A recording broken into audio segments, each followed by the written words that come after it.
యేసయ్య ప్రేమకు స్వాగతం. గాలి విసరకుండా చేయుటకు గాలి మీద ఎవరికిని అధికారం లేదు. మరణ దినం ఎవరికిని వశం కాదు. బలమైన గాలి వీచుతున్నప్పుడు నువ్వు దాన్ని ఆపగలుగుతావా? ఆపలేం మనం. ఎంతటి బలాఢ్యుడైనా సరే బలమైన గాలికి కొట్టుకొని పోవాల్సిందే.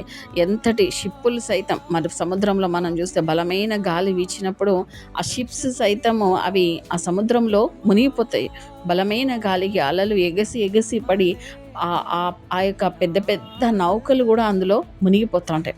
గాలికి, నీటికి, అగ్నికి అంత శక్తిని దేవుడు అనుగ్రహించినాడు. చూడండి, ఇది మనం ఈ లోకంలో మనము ఒక యాత్రికులం అనే విషయాన్ని ఎప్పుడు కూడా జ్ఞాపకం ఉంచుకోవాలి. అందుకనే మరణ దినం ఎవరికిని వశము కాదు. మనం దాని మరణాన్ని కూడా ఆపలేము. గాలిని ఆపలేము, మనకొచ్చే మరణాన్ని కూడా ఆపలేము. కాబట్టి మనం దేనిని బట్టి కూడా అతిశయించకూడదు.